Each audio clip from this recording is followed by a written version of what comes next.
সুপ্রিয় দর্শক ও সুধী, আসসালামু আলাইকুম, শুভ সকাল। সবাইকে অনেক অনেক শুভেচ্ছা জানাচ্ছি বাংলা ভিশনের সরাসরি স্বাস্থ্য বিষয়ক সম্প্রচার মেডিনোভা ভালো থাকুন অনুষ্ঠানটিতে। দর্শক, শীতের প্রায় শেষ পর্যায়ে আমরা চলে এসেছি এবং সেই সাথে আস্তে আস্তে কিন্তু সামনেই আমরা গ্রীষ্মের একটা প্রকোপ পাবো। তো এই যে সিজনাল চেঞ্জেসগুলো সবসময় আমাদের দেশের প্রেক্ষাপটে আমরা দেখি থাকে যে কিছু কিছু ডিজিজ নিয়ে আসবেই। তো এই ডিজিজগুলোকে হয়তো বা আমরা কিছু সময় যদি কোনো মেজারমেন্ট নেই প্রিভেন্ট করতে পারি, আবার কিছু সময় যদি হয়েও যায় তাহলে আমরা ট্রিটমেন্টেও যেতে পারি। তো এই সময়টাতে প্রিভেন্টিভ মেজারটা নেওয়াটাই আসলে সবচেয়ে মানে গুরুত্বপূর্ণ পদক্ষেপ হবে। এবং কি কি সমস্যাগুলো হতে পারে এই সিজনটাতে, এই যে মাঘের শেষ এবং ফাল্গুনের শুরু হচ্ছে, আমরা একটু জানবো। এবং সেই সাথে হে ফিভার এই সময়টাতে খুব বেশি মাত্রায় হয়ে থাকে এবং দেখা যাচ্ছে যাদের অ্যাজমা বা নিউমোনিয়া হচ্ছে তারাও অনেকটা সাফার করে থাকেন। তো এই জায়গা থেকে আমরা আজকে একটু জানবো যে কি কি সমস্যাগুলো হবে এবং এগুলো হলে পরে আমরা কিভাবে আসলে সমাধান করতে পারি। আমাদের সাথে আজকে এই বিষয়টি নিয়ে কথা বলবার জন্য রয়েছেন অধ্যাপক ডাক্তার ইকবাল হাসান মাহমুদ, বক্ষব্যাধি ও মেডিসিন বিশেষজ্ঞ। এবং আমরা আজকে আলোচনা করব শ্বাসতন্ত্রের সমস্যা এবং তার প্রতিরোধ ও চিকিৎসা নিয়ে। দর্শক, আপনারা চাইলে আপনাদের শ্বাসতন্ত্রের যে কোনো সমস্যা, অ্যাজমা, সিওপিডি, সেই সাথে নিউমোনিয়া যারা ভুগেছেন বা আবার হতে পারে কিনা, বা টিবি এবং সেই সাথে লাং ক্যান্সারে যারা ভুগছেন তাদেরকে নিয়েও আমরা আজকে আলোচনা করব। আপনারা চাইলে সরাসরি ফোন করে কথা বলতে পারেন আমাদের আজকে বিশেষজ্ঞ ডাক্তারের সাথে আমাদের স্ক্রলে দেখানো নাম্বারে।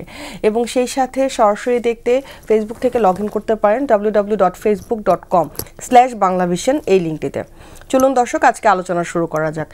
স্যারকে অনেক ধন্যবাদ জানাচ্ছি স্যার আমাদের সাথে আজকে শ্রুতি এসে জয়েন করার জন্য। ডক্টর মনি, আপনাকে অনেক অনেক ধন্যবাদ আমাকে আমন্ত্রণ জানানোর জন্য এবং শুভ সকাল। এবং এই শিশির ভেজা, আজকে বেশ কুয়াশা একটা ভাব আছে, এই শিশির ভেজা সকালে সবাইকে জানাই শুভ সকাল।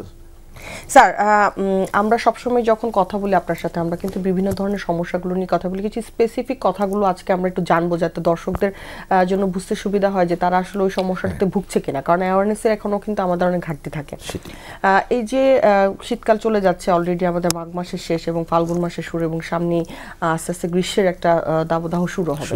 এই সময়টাতে আপনি বলছিলেন আমাদের সাথে যে হে ফিভার এটা খুব বেশি মাত্রা হয়ে থাকে। তো এই হে ফিভারটা আসলে কি বোঝায় বা এটার জ্বরের প্রকোপটা কতটুকু, বা কিভাবে আসলে আমরা বুঝতে পারবো যে হে ফিভারে আমরা আক্রান্ত হয়েছি? ধন্যবাদ ডক্টর মল্লিক। আসলে যদিও শীতের মাঘের প্রায় শেষ পর্যায়ের দিকে চলে এসেছি, তারপরে যে আজকে যে শিশির ভেজা, কুয়াশা ভেজা এই সকালটা দেখে আমার কেন যে মনে হচ্ছে একটা মানে মাঘের শীতে বাঘে কাপে একটা কথা আছে না, শেষ দিকে হয়তো আবার একটা শীতের 2-3 দিনের একটা ভালো প্রকোপ থাকবে, তারপর আবার চলে আসবে ফাল্গুন মাস, তখন আবার আস্তে আস্তে শীতটা চলে যাবে, গরম পড়বে, নতুন পাতা গজাবে, যে পাতাগুলো ঝরে পড়ে গেছে, তখন বাতাসে প্রচুর ফুলের পরাগরেণু কিন্তু ছড়িয়ে বেড়াবে। এই হে ফিভারের কথা যেটা বললেন, এটার আরেকটা হচ্ছে অ্যালার্জিক রাইনাইটিস। এটা বিভিন্ন কারণে হতে পারে, সাধারণত পোলেনের জন্য হয়। যে সময়টা আসছে সামনে, এই সময়টা বাতাসে একেবারে পোলেনের আধিক্য থাকবে, পরাগরেণুর আধিক্য থাকবে, এবং হাউস ডাস্ট মাইট বলুন, তারপরে অনেক কিছু আছে বাতাসে যেগুলো মানে বায়বীয় বর্জ্য যেটাকে আমরা বলি, সেটার আধিক্যের জন্য এই অ্যালার্জিক রাইনাইটিস বা হে ফিভার দেখা দিবে।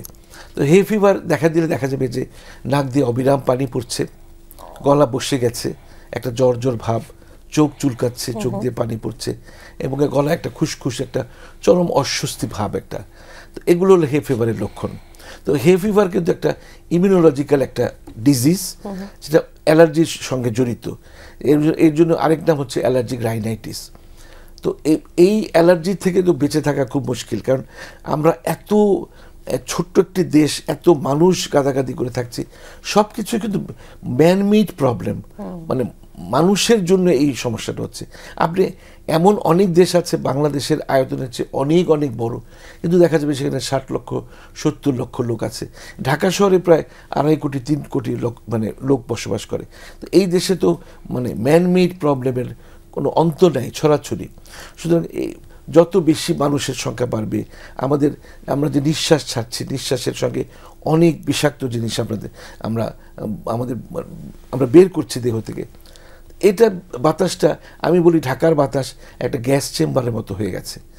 বিভিন্ন সালফার ডাইঅক্সাইড বলুন, কার্বন মনোক্সাইড বলুন, তা আরো ভাসমান বস্তু বলুন, লিড বলুন, এর পরিমাণ এত বেশি যে বিশ্বে এখন 1 নম্বর দূষিত শহরে পরিণত হয়েছে এই ঢাকা। সুতরাং ঢাকার মানুষ এই হে ফিভারে ভুগবে না তো কারা ভুগবে? আর এখন তো সবুজের সমারোহ নেই, সবুজ তো এখন চলেই গেছে। এখন মানে গ্রামগুলোতে কিন্তু নগরায়নের অশুভ একটা যে ছায়া আমি দেখতে পাচ্ছি, সেখানেও গ্রাম আর সেই আগের মতো গ্রাম নেই, শহরে মানে আবহ ছড়িয়ে গেছে একেবারে। এখন স্যার যদি আমরা চিন্তা করে দেখি যে এই যে হে ফিভারটা যে মানে হচ্ছে বা হওয়ার সম্ভাবনাটা বেড়ে যায় এই সিজনটাতে, আমরা কি প্রতিরোধমূলক কোনো ব্যবস্থা নিতে পারি কিনা? প্রতিরোধমূলক ব্যবস্থা তো নিতেই হবে। সেটা হচ্ছে যে ঘর ঝাড় দেওয়া, যেগুলো অ্যাজমাতে আমরা বলে থাকি যে ঘর ঝাড় দেওয়া যাবে না, মুছে ফেলতে হবে যারা হে ফিভারে ভুগছে। এবং এটা যেহেতু একটা অ্যালার্জিক ম্যানিফেস্টেশন, মুছে ফেলতে হবে, বাতাসে না উড়িয়ে আমরা মুছে ফেলতে হবে। তারপরে লেপ তোষক এগুলো ঝাড়া যাবে না। আর ফুলের পরাগরেণু যেহেতু ঘুরছে, আমাদের মাস্ক ব্যবহার করাটা এই সময়টা খুব আমাদের হেল্পফুল হবে। যেটা আমরা করোনার সময় আমরা মাস্ক ম্যান্ডেটরি করেছিলাম, এই সময়টা আরও যে 10-15 দিন পরে কিন্তু আমাদের এই পোলেনের হাত থেকে বেঁচে থাকতে আমাদের মাস্ক ব্যবহার করতে হবে। মাস্ক ব্যবহার করলে বা যে কোনো একটা প্রতিরোধমূলক ব্যবস্থা নিতে হবে, বিশেষ করে জনসমক্ষে বা এখন যে বাণিজ্য মেলা চলছে, অসংখ্য মানুষের সেখানে মিলন মেলা চলছে, সেখানেও মাস্ক পরে যাওয়াটাই আমি মনে করি শ্রেয়। কারণ অনেক ধরনের কন্টাজিয়াস রোগ দেখা দিচ্ছে। এখন প্রশ্ন আসছে যে এই যে আপনি হে ফিভার থেকে আপনি কীভাবে আপনি নিজেকে বেঁচে থাকবেন? হে ফিভার তো আমরা সব মানে মানুষ নিজেরাই দেখা যাচ্ছে এন্টিহিস্টামিন, ফেক্সোফেনাডিন আছে, বিলাস্টিডিন আছে, এগুলো কিনে খায়। তো এগুলো তো খেতেই হবে, মন্টেলুকাস্ট আমরা দিয়ে থাকি। তো খুব ভালো কাজ করে যে নেজাল যে স্টেরয়েড স্প্রেগুলো যদি ব্যবহার করা হয়, সকালে নাকের 2 ছিদ্রে 2বার নিলেও স্প্রে করলো, রাত্রে একবার স্প্রে করে নিল। আর অ্যান্টিহিস্টামিন তো খাবেই। আর সকালে গরম চা, চিনি মুক্ত চা, লেবু দিয়ে, আদা দিয়ে, কফিও কিন্তু আজকাল রিকমেন্ড করা হয়। ব্রেকফাস্টে গরম কফি খেলেও দেখা যাচ্ছে গলার যে ইরিটেশনটা হচ্ছে সেটা চলে যাচ্ছে। তো গরম পানি খাওয়াটা অনেক শ্রেয়। আর ওষুধ এমন কিছু নেই। অনেক সময় আমাদের কি করতে হয়, যখন হে ফিভার খুব প্রচণ্ড আকার ধারণ করে, যে নাক দিয়ে অবিরাম পানি পড়ছে, গলা খুসখুস করছে, গলার মধ্যে একটা ক্রনিক ফ্যারিঞ্জাইটিসের মতো হয়ে গেছে, চোখ চুলকাচ্ছে, চোখ দিয়ে অবিরাম পানি পড়ছে, তখন অনেক সময় আমাদের স্টেরয়েড ইউজ করতে হয়। স্টেরয়েড ছাড়া দেখা যাচ্ছে অ্যান্টিহিস্টামিনে যায় না। তবে স্টেরয়েড দেওয়ার আগে একজন ডাক্তারের পরামর্শ, শিক্ষিত ডাক্তারের পরামর্শ নিয়ে কিন্তু স্টেরয়েড মানে খেতে হবে। কারণ অনেক সময় দোকানদাররা, কোয়াকরা, ওরা স্টেরয়েড দিয়ে দেয়, বলে আপনি এটা খান, এটা কিন্তু এটা তার ব্লাড সুগার বেশি আছে কিনা, তার ডায়াবেটিস, হাইপার টেনশন আছে কিনা, তার লেফট ভেন্ট্রিকুলার ফেলিওর আছে কিনা, এইসব রোগী যদি স্টেরয়েড খায়, বা ক্রনিক কিডনি ডিজিজ আছে কিনা, সুতরাং এগুলি সব যাচাই বাছাই করে স্টেরয়েড দিতে হবে। তো অনেক সময় স্টেরয়েড দিতে হয়। অনেক সময় দেখা যায় স্টেরয়েডের কাজ হয় না, ইমিউনোথেরাপির ব্যবস্থা করতে হয়, ইমিউনোথেরাপি দিতে হয়। তো স্টেরয়েড অফ দ্য ফ্লুটিকাসনটা খুব ভালো কাজ করে যদি আপনি নেজাল স্প্রে ইউজ করেন। ফ্লুটিকাসনটা হে ফিভারে খুব একটা ভালো কাজ করে। তো সেগুলো সব চিকিৎসকই নির্ধারণ করবে যে কোনটা দিবে। তবে ইমিউনোথেরাপি শেষমেশ কিছুই না হলে ইমিউনোথেরাপির প্রয়োজন পড়ে। ইমিউনোথেরাপি নিয়ে অনেক কঠিন ব্যাপার সেবার আমি আর বাড়াতে যাচ্ছি না, ওটা চিকিৎসকই নির্ধারণ করবে। তবে হে ফিভার মানে এই সামনের এই 15-20 দিন পরে বা 1 মাস পরে হে ফিভার দেখবেন প্রচুর বেড়ে গেছে।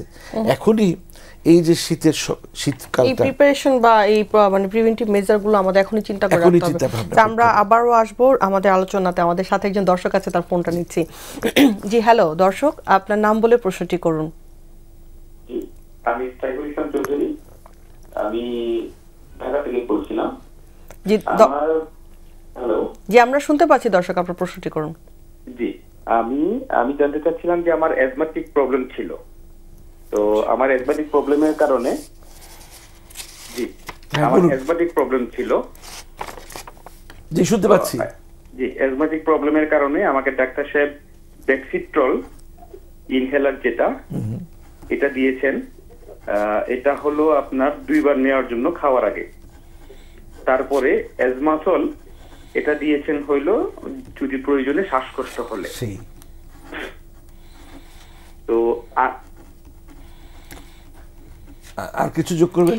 দর্শক আপনার এখন আপনার প্রবলেমটা কি, যেটা আপনি জানতে চাচ্ছেন আমাদের কাছ থেকে?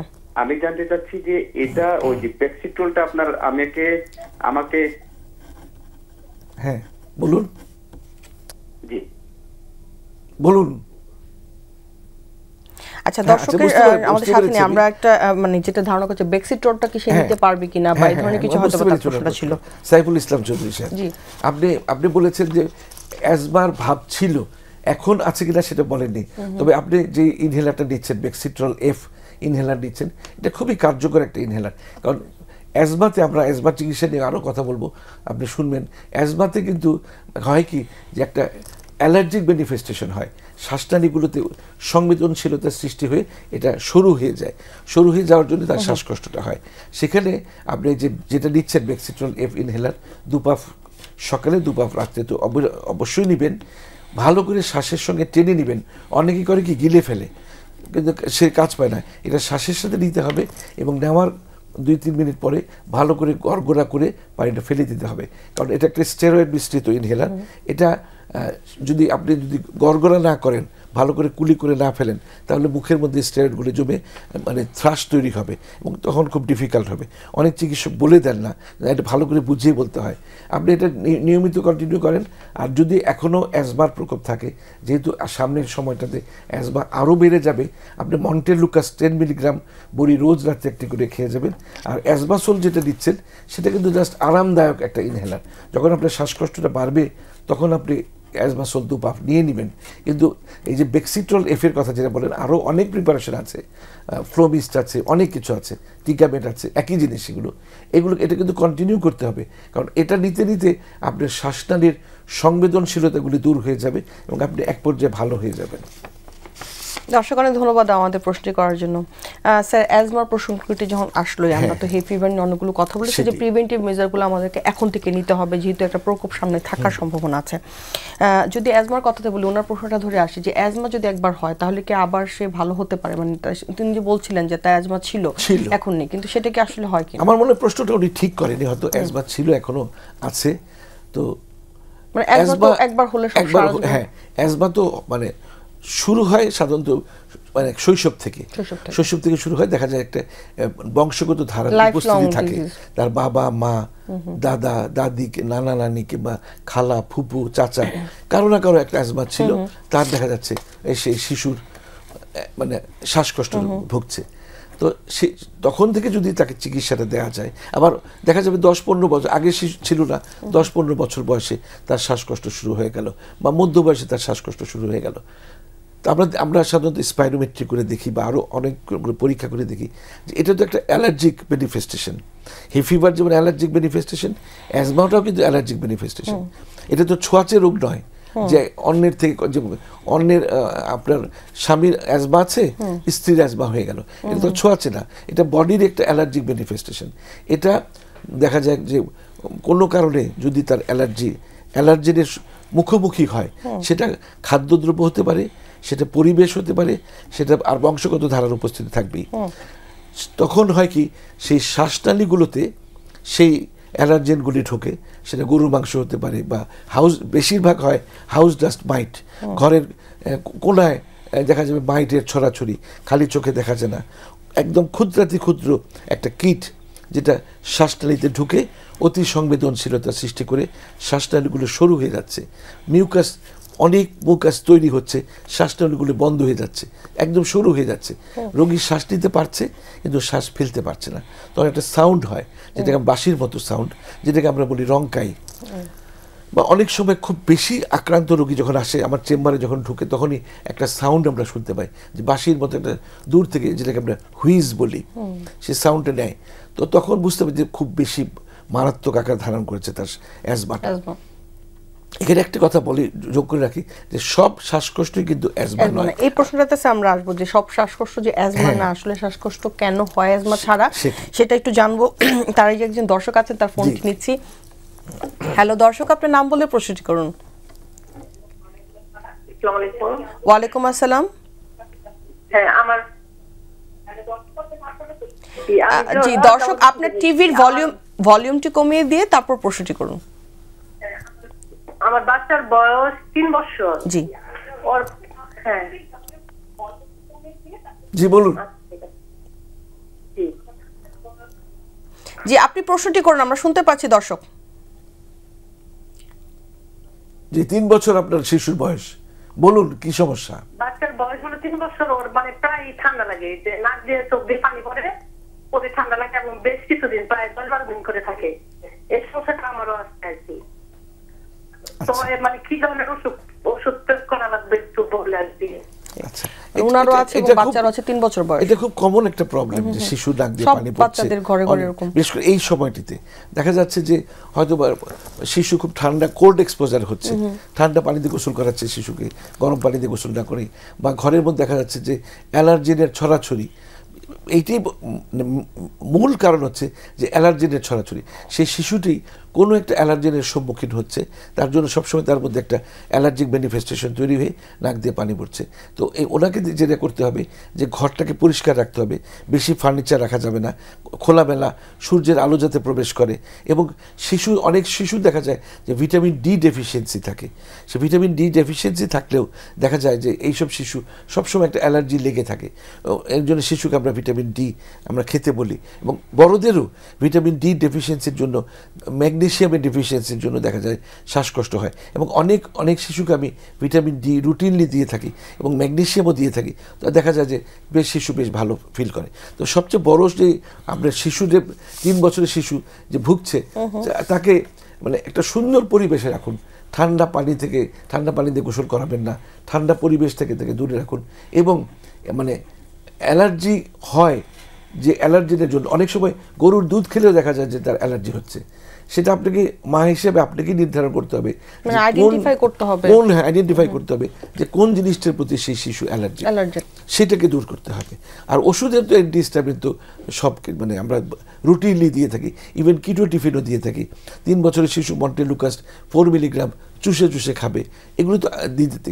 কিন্তু ওষুধের চেয়ে বড় হচ্ছে প্রিভেনশন এবং মা বাবার সচেতনতা সৃষ্টি।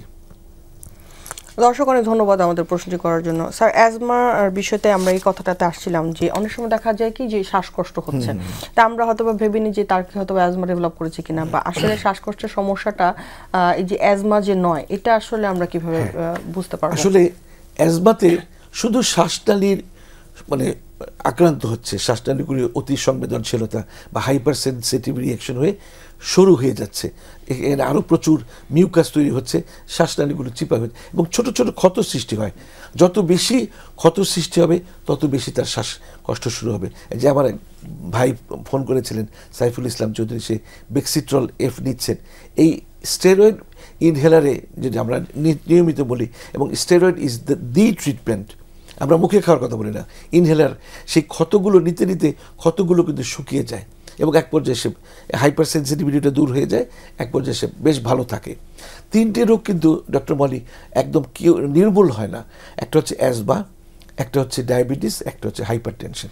এই 3টি রোগ কিন্তু নিয়ন্ত্রণে রাখতে হয়। অ্যাজমাকে নিয়ন্ত্রণে রাখতে হয়, লাইফলং সবসময় নিয়ন্ত্রণে থাকতে হবে। নিয়ন্ত্রণের বাইরে গেলে দেখা যাবে আবার হঠাৎ করে শ্বাসকষ্ট শুরু হয়ে গেছে। এখন কিন্তু সিওপিডি বলে একটি রোগ আছে, ক্রনিক অবস্ট্রাকটিভ পালমোনারি ডিজিজ, আমরা সংক্ষেপে সিওপিডি বলি, যেটাকে আগে আমরা ক্রনিক ব্রঙ্কাইটিস উইথ এমফাইসেমা বলতাম। এখন এই দুটাকে অনেক বড় হয়ে যায়, আমরা সংক্ষেপে সিওপিডি বলি। সিওপিডিতে হয় কি যে লাং যে প্যারেনকাইমা অবকাঠামো সেটাই ধ্বংস হয়ে যায়। সেটা ধ্বংস হওয়ার মূল কারণ হচ্ছে যে দীর্ঘদিন ধরে একটি লোক যদি ধূমপান করে, শৈশব থেকেই সে ধূমপান শুরু করেছে, অনেক বছর ধূমপান করতে করতে 40-50 বছর বয়সে এটা সে টের পায় যে তার শ্বাসকষ্ট শুরু হয়ে গেছে। একবার যদি তার শ্বাসকষ্ট শুরু হয়ে যায়, বুঝতে হবে যে ধূমপানজনিত কারণে হোক, গাড়ির কালো ধোঁয়া অবিরাম সে গলদকরণ করছে, কিংবা আমার অনেক মা বোন আছে লাকড়ির চুলায় রান্না করে, সে বছরের পর বছর লাকড়ির চুলার ধোঁয়া তার নাক দিয়ে ঢুকছে। এক পর্যায়ে সেই অবকাঠামোটা ধ্বংস হয়ে গিয়ে সেই ভদ্রলোক শ্বাসকষ্ট তার শুরু হয়ে যায়। এবং শ্বাসকষ্ট শুরু যখন হয়, আস্তে আস্তে এটা প্রোগ্রেস করতে থাকে এবং খারাপের দিকে যেতে থাকে। কারণ অ্যাজমাতে তো শুধুমাত্র শ্বাসনালীটি আক্রান্ত হচ্ছে, আর সিওপিডিতে শ্বাসনালী এবং অ্যাট দ্য সেম টাইম ফুসফুসের অবকাঠামো লাং প্যারেনকাইমা ডিস্ট্রাকশন হয়ে যাচ্ছে। যাচ্ছে। ফলে হচ্ছে কি এটা অ্যাজমা যেমন রিভার্সেবল, ভালো হয়ে যায়, ইনহেলার নিল ভালো হয়ে গেল, কিন্তু এই সিওপিডি কিন্তু ইররিভার্সেবল, এটা কিন্তু আর আগের মতো অবস্থায় পৌঁছে না, কারণ যেটা ধ্বংস হয়ে যায় সেটা ধ্বংসই হয়ে যাচ্ছে। তো সিওপিডি যখন একজন রোগী আসে, এটা একজন অভিজ্ঞ ক্লিনিশিয়ান দেখেই বুঝতে পারে যেটা অ্যাজমা না সিওপিডি। সিওপিডি রোগী যখন আসে তখন দুটি ঠোঁট এক করতে পারে না, একটু ঠোঁটটা ফাঁক হয়ে থাকে, অর্থাৎ সে শ্বাস নিতে পারছে কিন্তু ফেলতে পারছে না, এই যে কষ্টটা, ঠোঁটটা ফাঁক হয়ে থাকছে, নাকের এই যে অ্যালার্জি যে জাস্ট নাড়াচড়া করছে, এবং রোগীটা একদম মানে লম্বাটে হয়ে গেছে, তার ফুসফুসটা এক্সরে করলে আমরা দেখব যে ফুসফুস একদম লম্বাটে হয়ে গেছে, হাড়টা চিকুন হয়ে টিউবুলার হয়ে গেছে, এবং ফুসফুসটায় বাতাসে এত ভর্তি হয়ে আছে এক্সরে করলে দেখা যায় কালো কুচকুচে ফুসফুস, অর্থাৎ মানে ঠাই নাই ছোট সেতুরির মতো অবস্থা, মানে ফুসফুসের বাতাসে ভর্তি অথচ সে বাতাস পাচ্ছে না। তো সেই লালন ফকিরের মতো যে থাকতে নদী মেঘনা, মানে এত জল কিন্তু সে জল পাচ্ছে না। স্যার আমরা আরেকটি বিষয় নিয়ে একটু আজকে আলোচনা করতে চাচ্ছি, সেটা হচ্ছে যে ব্রঙ্কিওলাইটিস। আমরা অনেক সময় যে বাচ্চাদের যে অ্যাজমা হয়, আমরা এটার সাথে অ্যাজমা না ব্রঙ্কিওলাইটিস একটা প্রশ্ন থাকে সবসময়, আমরা হয়তো বা ডক্টররা হয়তো বুঝতে পারছি, বাট সাধারণের জন্য যদি আমরা বলি যে আসলে ব্রঙ্কিওলাইটিস কি আর অ্যাজমার সাথে ব্রঙ্কিওলাইটিসের ডিফারেন্সটা কি? প্রশ্ন করেছে। কালকেও একটা শিশু আমি পেয়েছি 2 মাস 23 দিন, এই 2 মাস থেকে শুরু করে 2 বছর পর্যন্ত এই শিশুরা সাধারণত সরাসরি প্রথমে অ্যাজমায় ভোগে না, এরা ব্রঙ্কিওলাইটিসে ভোগে। বিভিন্ন ধরনের ভাইরাসের, যে এডিনো ভাইরাস বলুন, মেইনলি রেসপিরেটরি সিনসিটিয়াল ভাইরাস, যেটা এখন বাতাসে খুব ব্যাপকভাবে ঘুরছে, এই রেসপিরেটরি সিনসিটিয়াল ভাইরাসে আক্রান্ত হয়ে একটা শিশু দেখা যায় যে শ্বাসনালী এবং অ্যালভিউলাগুলিতে মানে ইনফ্লামেশন হয়েছে, প্রদাহ হয়েছে, এবং শিশু বেশ শ্বাসকষ্টে ভুগছে, জ্বর থাকে বাচ্চার, এবং একটা বুকের মধ্যে ঘর ঘর আওয়াজ করে।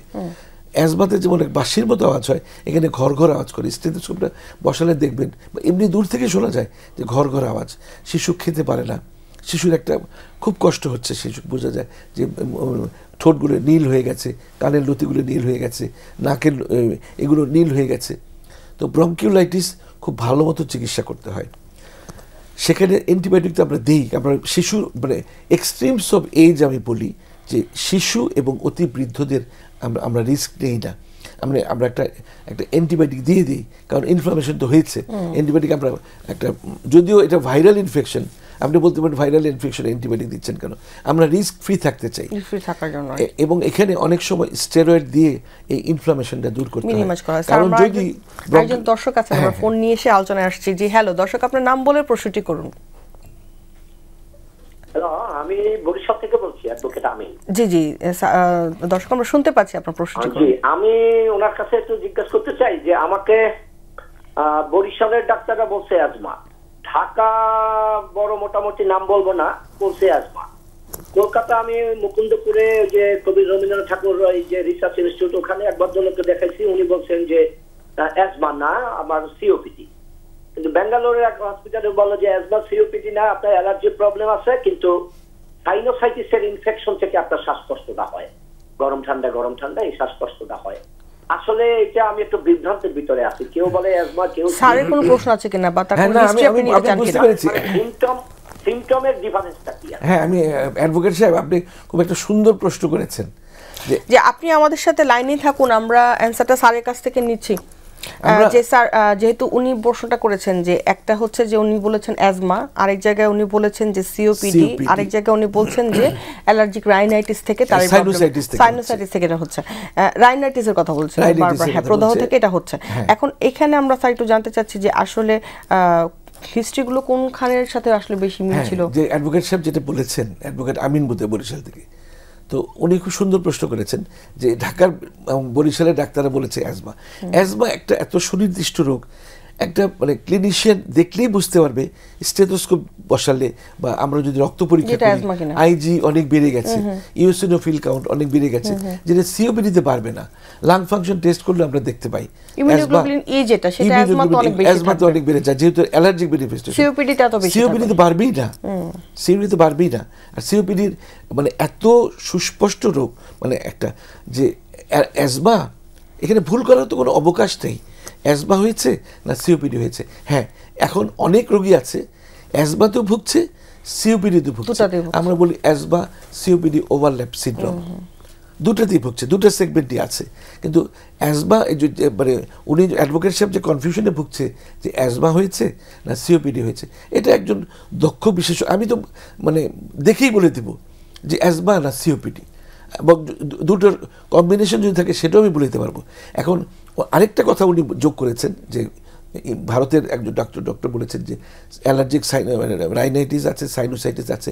হ্যাঁ, যেহেতু অ্যাজমা একটা অ্যালার্জিক ডিজিজ, অ্যালার্জিক ম্যানিফেস্টেশন একটা অ্যাজমা, এখানে বেশিরভাগ রোগী কিন্তু সাইনোসাইটিস এবং রাইনোসাইনোসাইটিসে ভোগে, এগুলোর কমপ্লেইনগুলো করে থাকে, একসঙ্গে থাকে। সুতরাং এখানে আমার মনে হচ্ছে যে অ্যাডভোকেট সাহেবের সিওপিডি নেই। আমি মানে ওনার কথা শুনে যা বুঝলাম, হয়তো আছে, ভারতের ডাক্তার স্বনামধন্য ডাক্তার দেখিয়েছেন, কিন্তু সিওপিডি না। যেহেতু সাইনোসাইটিস আছে, এটা পিওরলি অ্যাডভোকেট সাহেব আপনি ব্রঙ্কিয়াল অ্যাজমাতেই ভুগছেন এবং অ্যাজমার চিকিৎসা করলেই আপনি ভালো হয়ে যাবেন। এবং সেই মার্কারগুলো সে করিয়ে নিতে পারে, যে ইমিউনোগ্লোবুলিন আপনি লাং ফাংশন টেস্ট করেন, তারপরে আমরা অ্যালার্জিক প্রোভোকেশন টেস্ট, ব্রঙ্কো প্রোভোকেশন টেস্ট করলে সিওপিডিতে তো ব্রঙ্কো প্রোভোকেশন টেস্ট পজিটিভ হয় না, অ্যালার্জিতে অ্যাজমাতে ব্রঙ্কো প্রোভোকেশন টেস্ট পজিটিভ হবে। আর আমি একটা টেস্ট বলি, আমি করি একটা টেস্ট, ফেনো টেস্ট করি। জিহ্বার নিচে একটা কাগজের মতো একটা স্ট্রিপ আছে, এটা বসিয়ে দিই। এটা যত বেশি হবে তত বুঝতে হবে যে তার অ্যাজমা আছে এবং শ্বাসনালীতে অনেক অনেক ক্ষত সৃষ্টি হয়েছে। ফেনো টেস্ট যত বেশি হবে বুঝতে হবে যে তার তত বেশি ক্ষত হয়েছে। সেই অনুযায়ী আমি চিকিৎসা কোনটা দিব সেটা নির্ধারণ করি। এগুলি খুব সিম্পল ব্যাপার, একজন চিকিৎসকের ভুল হওয়ার কোনো স্কোপ নাই যদি একজন চিকিৎসক দক্ষ হয়ে থাকেন। আমরা আমাদের আজকের বিষয়টি নিয়ে আরো অনেক কিছু জানবো, কারণ আমাদের একটা খুব গুরুত্বপূর্ণ টপিক রয়েছে ফ্যারিনজাইটিস, যে খাদ্যনালীতে অনেক সময় ইনফেকশন হয় এবং সেটা থেকে ছড়িয়ে যায়, এবং নিউমোনিয়া নিয়ে একটু কথা বলবো। তার আগে একটা ছোট্ট বিরতি নিচ্ছি, বিরতির পর ফিরে এসে আমরা এই আলোচনা দুটি করবো। সুপ্রিয় দর্শক, মেডিনোভা ভালো থাকুন অনুষ্ঠানটির এই পর্যায়ে সময় হয়ে এসেছে ছোট্ট একটি বিরতিতে যাবার। বিরতির পর ফিরে আসবেন, থাকবেন আমাদের সাথে।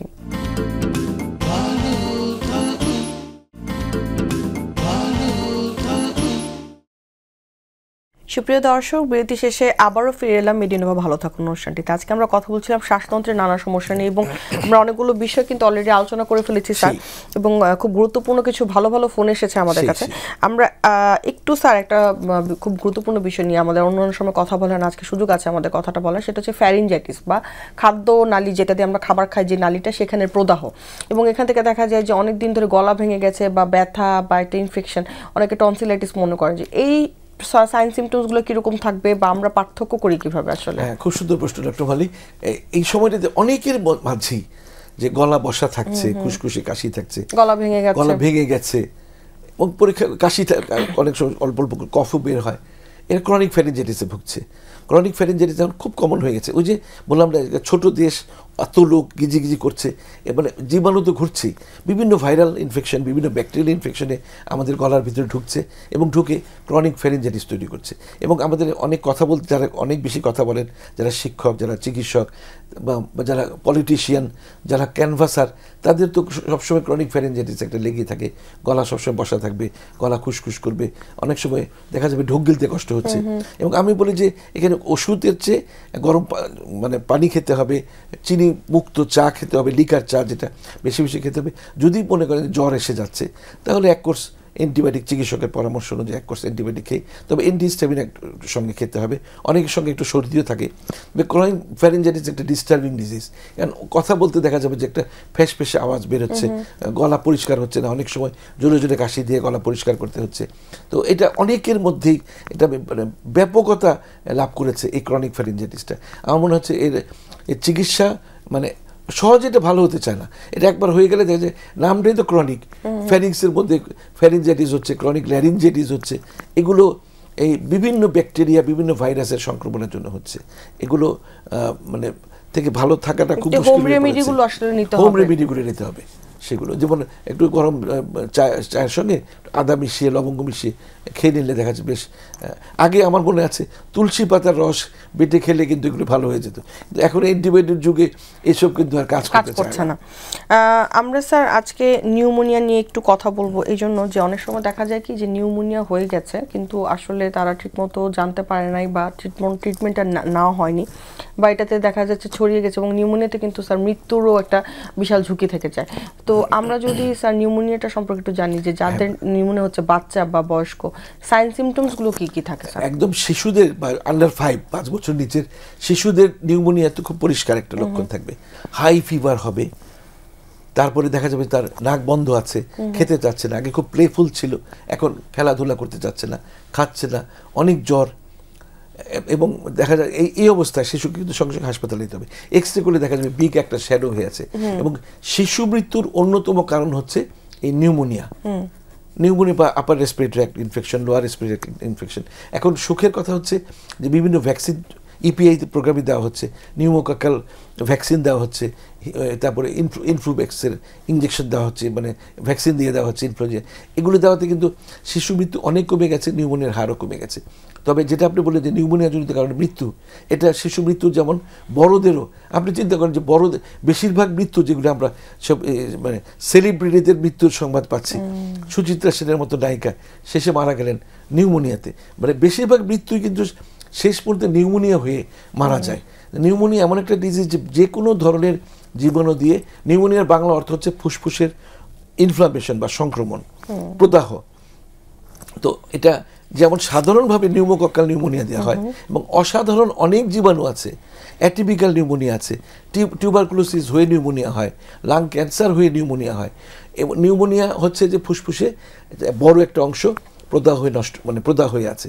এখন প্রদাহ যদি হয়, সিম্পল প্রদাহ নিউমোনিয়া হয়, তাহলে কিন্তু দেখা যায় যে ঝুপ করে জ্বরটা নিজে নিজে ফল করে যায়। কিন্তু আমরা ঝুপ করে এই জ্বরটা বা যেটাকে আমরা বলি ক্রাইসিস, এইভাবে ফল করাতে চাই না, আমরা একটা অ্যান্টিবায়োটিক দিয়েই জ্বরটাকে ফল করাতে চাই। কারণ ঝুপ করে যদি জ্বরটা পড়ে যায় তখন হয় তারপরে কমপ্লিকেশনগুলি দেখা যাবে যে ফুসফুসের পর্দায় পানি চলে এসেছে, এই ফুসফুস খিঁচুনি শুরু হয়ে গেছে, বিশেষ করে শিশুদের খিঁচুনি শুরু হয়ে গেছে, শকে চলে যেতে পারে বাচ্চা। এই জন্য অ্যান্টিবায়োটিক অবশ্যই, এবং নিউমোকক্কাল নিউমোনিয়া কিন্তু এখনও পেনিসিলিনে পর্যন্ত সেন্সিটিভ। তারপরে আমরা শিশুদের বলিস না, কয়েকটা অ্যান্টিবায়োটিক অনেক সময় মানে ট্রিপল অ্যান্টিবায়োটিক অনেক সময় আমরা দিই, যে কোন জীবাণু কোন অ্যান্টিবায়োটিকে তারা রেসপন্ড করে। কারণ শিশু এটা হঠাৎ করে একটা শিশুর মৃত্যু হতে পারে, বড়দেরও মৃত্যু হতে পারে যদি কমপ্লিকেটেড নিউমোনিয়া হয়ে যায়। টিউবারকুলোসিসের জন্য নিউমোনিয়া হয়ে গেছে, টিউবারকুলোসিস একটা বড় লিমনোডে টিউবারকুলোসিস হয়েছে, তার নিচের যে শ্বাসনালীগুলো অবস্ট্রাকশন হয়ে ওখানে একেবারে একটা ইনফ্লামেশন হয়ে আছে। লাং ক্যান্সার ব্যাপারে একই, এগুলো কিন্তু ভালো হতে চায় না। তখন বুঝতে হবে যে নিউমোনিয়াটা 15 দিন অ্যান্টিবায়োটিক খাওয়ালাম, নিউমোনিয়াটা সারছে না কেন। তখন চিকিৎসককে একটু নড়ে চড়ে বসতে হয়। তখন আমরা এফএনএসসি করি, সিটি গাইডেড এফএনএসসি করি, দেখি যে কোনো যক্ষা জীবাণু আসছে না লাং ক্যান্সারের জীবাণু আসছে। তখন কিন্তু আর ওই অ্যান্টিবায়োটিক দিয়ে অ্যাড করতেই হয়, তখন লাং ক্যান্সারের চিকিৎসা চলে যেতে হয়, কিংবা টিউবারকুলোসিস চিকিৎসা চলে যেতে হয়। তো বাংলাদেশে টিউবারকুলোসিস একটা পাবলিক হেলথ প্রবলেম। তবে যক্ষার প্রকোপতা কিন্তু অনেকটা কমে এসেছে এখন। আগে যেমন অনেক আমরা যক্ষা রোগী পেতাম, কিন্তু সেখানে এখন আমরা লাং ক্যান্সারের রোগী পাচ্ছি বেশি। অশুভ নগরায়নের জন্য বড় দায়ী ধূমপান। এত যে ধূমপানের বিরুদ্ধে আমরা কথা বলছি, কিন্তু ধূমপান করেই চলেছে। এবং সে সাথে যারা করে না তারাও প্যাসিভ স্মোকিং ভালো কথা বলেছেন ডক্টর মলি। প্যাসিভ স্মোকিং কিন্তু অ্যাক্টিভ স্মোকিং এর চেয়েও বেশি খারাপ। কারণ আপনি একজন ধূমপায়ীর পাশে যদি অবিরাম বসে থাকেন, সে যে অ্যাক্টিভ স্মোকিং করে সে শুধু মেইন স্ট্রিম ইনহেলেশন করছে, কিন্তু যে পাশে বসে থাকছে তার মেইন স্ট্রিম ইনহেলেশনও চলছে, সাইড লাইন চলছে। এবং বলা হয় যে হার্ট অ্যাটাকের রেট প্যাসিভ স্মোকারদের 5 গুণ বেশি অ্যাক্টিভ স্মোকারদের চেয়ে। সুতরাং আপনি জেনে শুনে, আমরা বলি যে সিওপিডি যেমন একটা প্রতিরোধযোগ্য রোগ, লাং ক্যান্সারও একটা প্রতিরোধযোগ্য রোগ। আপনি ধূমপান করলেন না, আপনি পরিবেশটা সুন্দর রাখলেন, আপনি গাড়ির কালো ধোঁয়া নিঃসরণটা বন্ধ করলেন, সবুজ আয়ন দিয়ে শহর ভরিয়ে দিলেন, আপনি দেখবেন সেখানে কোনো ফুসফুসের ক্যান্সার হবে না, সিওপিডি হবে না। হ্যাঁ, সেখানে ব্রঙ্কিয়াল অ্যাজমা অনেক বেশি থাকতে পারে। আগে সিঙ্গাপুরে আমি দেখেছি, সিঙ্গাপুরে যেমন লাং ক্যান্সারের ট্রেনিং করি, অত বেশি অ্যাজমা রোগী ছিল না। এখন মালয়েশিয়া থেকে এত বেশি, মালয়েশিয়া সিঙ্গাপুর তো পাশাপাশি, এত বেশি পোলেন সিঙ্গাপুরের দিকে ধেয়ে যাচ্ছে, ওখানে অ্যাজমা রোগীর এখন সিঙ্গাপুরে ছড়াছড়ি। সুতরাং পোলে এই যে সামনে যে এই শীত মাঘ মাসটা চলে গেলে আসবে বসন্তকাল, তখন দেখা যাবে যে ফুলের পরাগরেণু, গাছের নতুন পাতা পরাগরেণুতে ভরে যাবে, তখন কিন্তু দেখা যাবে অ্যাজমার প্রকোপটা অনেক বেশি মাত্রায় বেড়ে যাবে। আমরা যেহেতু স্যার শেষ পর্যায়ে আছে, একটা প্রশ্ন ছিল যে এই যে করোনার ভ্যাকসিন নেওয়ার পরে অনেকে দেখা যাচ্ছে যে মানে স্কিনের বিভিন্ন ধরনের প্রবলেম এবং সেই সাথে অনেকের ইচিং অ্যালার্জি এগুলো হচ্ছে, এটা কি স্যার আসলে কতটুকু সঠিক? আসলে এটা অনেক প্রশ্ন আমাকে ফেস করতে হয় যে করোনার ভ্যাকসিন নিয়েছি, তারপর দেখা যাচ্ছে আমার এই সমস্যা হচ্ছে, এই সমস্যা। আসলে এগুলো বেসলেস কথাবার্তা। করোনার ভ্যাকসিনের সঙ্গে ইচিংয়ের কোনো সম্পর্ক নেই। আমি তো 5টা ভ্যাকসিন নিয়েছি, কথা আমার তো কোনো ইচিং হয়নি, অ্যালার্জি হয়নি, বা আমার ওয়াইফও 5টা ভ্যাকসিন নিয়েছে। তো আসলে এগুলো মানে অন্য এমনি কারণে হতে পারতো, কোইন্সিডেন্স আমরা যেটাকে বলি। স্কিন ডিজিজ তো যে কোনো ভ্যাকসিন না নিলেও স্কিন ডিজিজ হতে পারে, স্কিন ইরাপশন হতে পারে, চুলকানি হতে পারে, এগুলোর সঙ্গে করোনার টিকার কোনো সম্পর্ক নেই। আর আরেকটি প্রশ্ন স্যার একটু করতে চাচ্ছি যে অনেক সময় দেখা যায় যে হার্টের সমস্যাতে সে মনে করছে যে তার হতে পারে হৃদরোগের সমস্যা, কিন্তু দেখা যাচ্ছে আসলে ইভালুয়েট করে দেখা যাচ্ছে তার শ্বাসতন্ত্রের সমস্যা। এই পার্থক্যটা কি আমরা? এটা খুব গুরুত্বপূর্ণ আসলে ব্যাপার, এবং চিকিৎসকদেরও যদি মানে খুব এক্সপার্ট চিকিৎসক না হয়, তারা কিন্তু প্যাচ লাগিয়ে ফেলতে পারে। যেমন লাং ডিজিজে ভুগছে সে, অনেক দিন ধরে সিওপিডিতে আক্রান্ত, আনকন্ট্রোলড সিওপিডি হয়ে আছে, অনেক দিন সিওপিডিতে ভুগতে ভুগতে তার অক্সিজেন স্যাচুরেশন এত কমে গেছে, তার দেখা যাচ্ছে যে রাইট ভেন্ট্রিকুলার ফেলিওর ডেভেলপ করেছে, যেটাকে আমরা বলি কর পালমোনাল। এখন এমন একটা পর্যায়ে এখন সিওপিডির চিকিৎসাও করতে হবে, হার্ট ফেলিওরের চিকিৎসাও করতে হবে। আবার উল্টা দিকে দেখা যায় যে তার লাং ডিজিজ, হার্ট ডিজিজ হয়ে আছে, হার্ট ডিজিজের এক পর্যায়ে তার ফুসফুসের ভিতরে পানি জমে গেছে, যেটাকে আমরা বলি পালমোনারি ইডিমা, সেটা সাধারণত লেফট ভেন্ট্রিকুলার ফেলিওর হয়। অনেক রোগী আমার কাছে আসে লেফট ভেন্ট্রিকুলার ফেলিওর নিয়ে, একেবারে টিপিক্যাল বোঝা যাচ্ছে যে একজন এক্সপার্ট চিকিৎসক না হলে বোঝা যাবে যে এটা সে বোধহয় হাঁপানিতে ভুগছে, অ্যাজমাতে ভুগছে, বা খুব আনকন্ট্রোলড অ্যাজমা হয়ে গেছে। এখন যদি চিকিৎসক ভুল করে তার দ্রুত সুস্থতার জন্য তাকে যদি স্টেরয়েড ইনজেকশন, ওরারেক্সের ইনজেকশন বা সোলোকটেপ দিয়ে দেয়, তার জীবনহানি হতে পারে। দেখতে হবে যে সে লেফট ভেন্ট্রিকুলার ফেলিয়ারের জন্য তার শ্বাসকষ্ট হচ্ছে না ব্রঙ্কিয়াল অ্যাজমার জন্য শ্বাসকষ্ট হচ্ছে। এখন এখানে যদি পার্থক্যটা নির্ণয় করা না যায়, তাহলে কিন্তু মারাত্মক বিপদে। সেখানে আপনি যদি একটা লেফট ভেন্ট্রিকুলার ফেলিয়ার রোগী আপনার কাছে আসলো, আপনি যদি ল্যাস্টিক্স বা যে ফ্রুসেমাইড, যেটা 2 অ্যাম্পল আইভি ইনজেকশন দিয়ে দেন, তাৎক্ষণিক তার জীবনটা বেঁচে গেল। কিন্তু তা না দিয়ে যদি আপনি অ্যাজমার জন্য অ্যাজমা মনে করে তাকে স্টেরয়েড ইনজেকশন দিয়ে দিলেন, আপনার চেম্বারে তার মৃত্যু হতে পারে। স্যার এখন এই সময়টাতে যেহেতু আমরা স্যার শীতের একদম শেষ পর্যায়ে আছি এবং আমরা অনেকগুলো বিষয় আজকে তুলে ধরেছি, শ্বাসতন্ত্রের সার্বিক সুরক্ষার জন্য আসলে আমরা কি কি মেজারমেন্ট নিতে পারি, যদি আমাদের দর্শকদের উদ্দেশ্যে স্যার বলেন। আমাদের এই আমি প্রথমে বলেছি যে এত মানুষ, মানে পরিবেশটাই তো দূষিত, বায়ু দূষণের শীর্ষে আছে ঢাকা, সেখানে আপনাকে ব্যাপকভাবে যদি সচেতন না হন, প্রত্যেকটা মানুষই কিন্তু শ্বাসতন্ত্রের সমস্যায় ভুগবে। সেখানে আপনার বাড়ির আঙিনাকে পরিষ্কার রাখতে হবে, সেখানে আপনার ঘরকে বেশি ফার্নিচার দিয়ে একদম জঞ্জালে পরিণত করবেন না, খোলামেলা ঘরকে রাখুন, ঘরে কার্পেট রাখবেন না, ঘর ঝাড়ু না দিয়ে ঘর মুছে ফেলুন, সবসময় পরিষ্কার পরিচ্ছন্ন থাকুন। এবং ঘরে অনেক সময় অনেকে মশার স্প্রে জ্বালিয়ে রাখে, মশার স্প্রেটা না, মানে মশার কয়েল জ্বালিয়ে রাখবেন, এতেও কিন্তু পরিবেশ দূষণ হতে পারে। আপনার যে মানে পরিবেশটার দিকে লক্ষ্য রাখতে হবে, এবং আপনাকে ভালো করে দেখতে হবে যে আপনি কোন জিনিসের প্রতি আপনার অ্যালার্জিক। যেমন এখন শীতকাল, বিভিন্ন ধরনের সুন্দর সুন্দর মজার মজার খাবার এসছে, বাজার ভর্তি খাবার, আপনাকে বেছে নিতে হবে যে কোন জিনিসটিতে আপনি গরুর মাংসে অ্যালার্জি হচ্ছে, না গরুর দুধে অ্যালার্জি হচ্ছে, না হাঁসের ডিম। অনেকে এই শীতকালে একটু ভুনা খিচুড়ির সঙ্গে হাঁসের মাংস পছন্দ করে, দেখা যায় তার হাঁসের মাংসে অ্যালার্জি, সে জানেই না, হাঁসের মাংস খেয়ে ফেললো। এবং এখানে কিন্তু প্রত্যেকটা মানুষকে সচেতন হতে হবে যে অসচেতনতার কোনো স্কোপ নেই এখানে, সচেতনতার কোনো বিকল্প নেই। আপনার সব দিক দিয়ে সচেতন যদি হন, তাহলে আপনার এই যে শীতকাল বলুন, বসন্তকাল বলুন, প্রত্যেকটা ঋতুকে আপনি এনজয় করতে পারবেন। কারণ আর এখানে স্যার সবচেয়ে বড় অনেক কথা সময় হচ্ছে একটা প্রশ্ন থাকে যে অনেকে কি অ্যালার্জি মানে কিছু মানে দু একটা খাবার হয়তো বা তার অ্যালার্জি আছে, কিন্তু সে মনে করে যে তার কিছু খেলেই অ্যালার্জি হয়, এই জায়গা থেকে আসলে তারা কি করতে পারে? এখানে একটা কথা বলে নিই, আপনার স্বাস্থ্য ফুসফুসের সুরক্ষার জন্য, শ্বাসতন্ত্রের সুরক্ষার জন্য সবচেয়ে বড় কর্তব্য যেটা, সেটা হচ্ছে আপনি ধূমপান করবেন না। ধূমপান না করলে, এবং নিজে ধূমপান করবেন না, একজন ধূমপানের কাছেও যাবেন না। এটা আর আপনি যেটা বললেন, আপনার প্রশ্নটা ছিল শেষ প্রশ্ন, মানে একজন মানে দেখা যাচ্ছে যে একটা দুইটা অ্যালার্জিতে থাকে, সমস্ত খাবারে সে বন্ধ করে দেয়। একজন চিকিৎসকের কাছে আসলো, সে একটা পুরো ফর্দ দিয়ে দিল, পুরা ফর্দ, আপনি এগুলো খাবেন না।